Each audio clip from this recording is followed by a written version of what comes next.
Good morning, everyone. My name is Pramita. Now I wanna reading a text about Bob Dylan. Okay.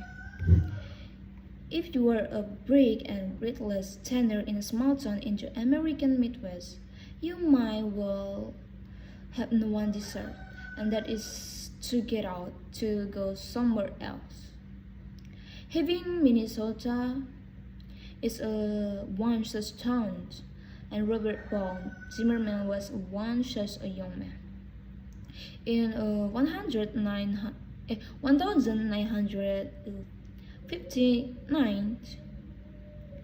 at the age of 18, Zimmerman left having to study English at the University of Minnesota in Minneapolis.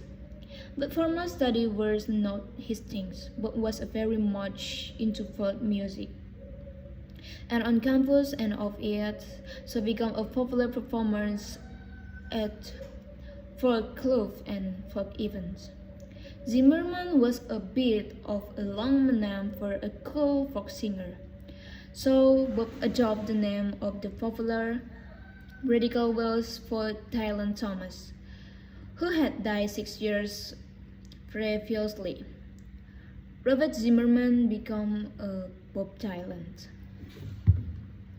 And Big thought it was compared to having Minneapolis was not the thriving cultural capital of the United States. And within a year, Bob had dropped out of university and made up his mind to pursue a career in the music instead. It was a pretty big gamble. The terms for a singer and a career rarely went together, and there were hardly a dozen successful folk singers in the USA at the time. There was the aging Woody Guthrie, yeah, the popular Pat singer, and the Foxy Butter of Power. But Bob knew reborn as a Bob Dylan had talent, had a particular music style, and an ambition to go with it. From Minneapolis, Dylan made his way to the heart of the contemporary American folk music scene, Greenwich Village in New York.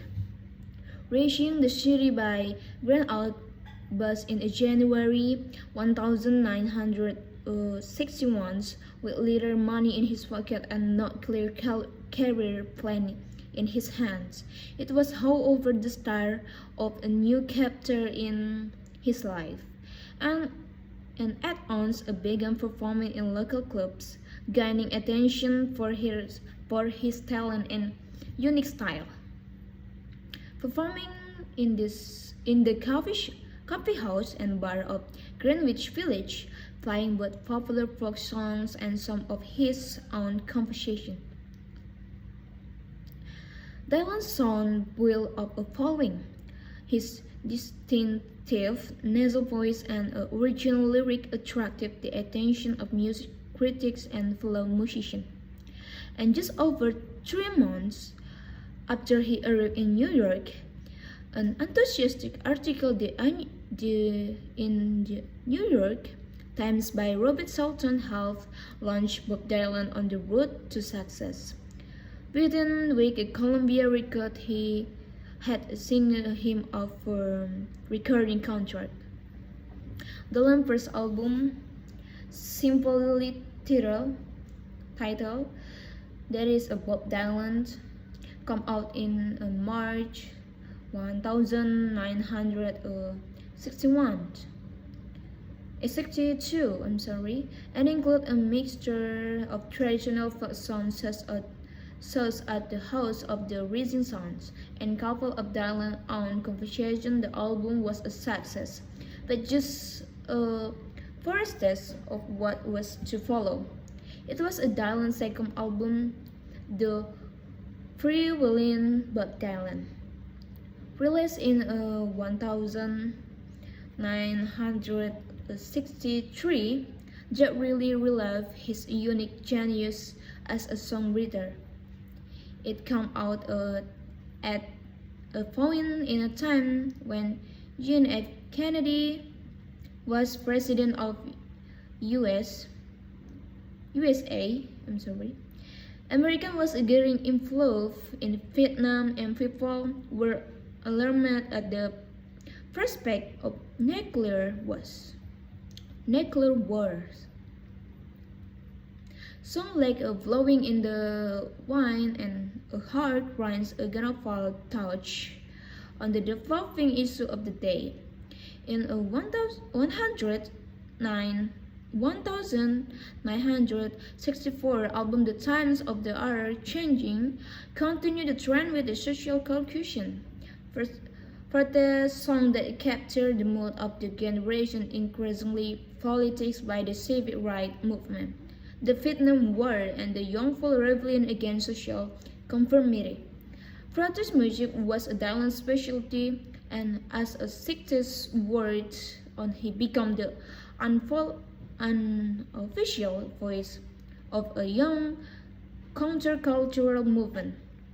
It was the rule that when the following years Dylan was billed as the top act at the July 1965 Newport Folk Festival, the biggest annual folk event in the USA. At the time, there was a clear distinction between folk music using acoustic guitar and the new genre called rock and roll.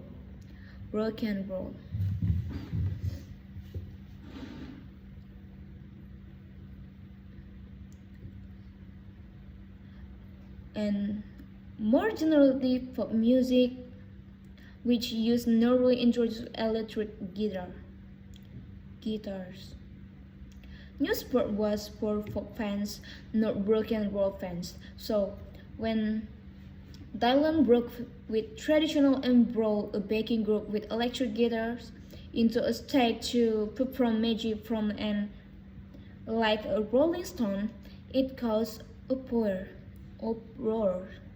Traditional folk fans carried Traitor and Tyrant to boo him off stage, but they failed to convince. The audience should have known what to accept. As 3 months early, Dylan had already gone electric with his 50th album bringing out the Back Home. Younger and more avant-garde fans like what they heard, the heroic crossover from traditional folk to a kind of folk rock was widely applauded. Venturing into new creative fields and had become one of Dylan's hallmark. The audience should, however, Bring was only the beginning of Dylan's creative evolution. His tag album Hitway 61's Revisit would be held to by many as his masterpiece, featuring some of the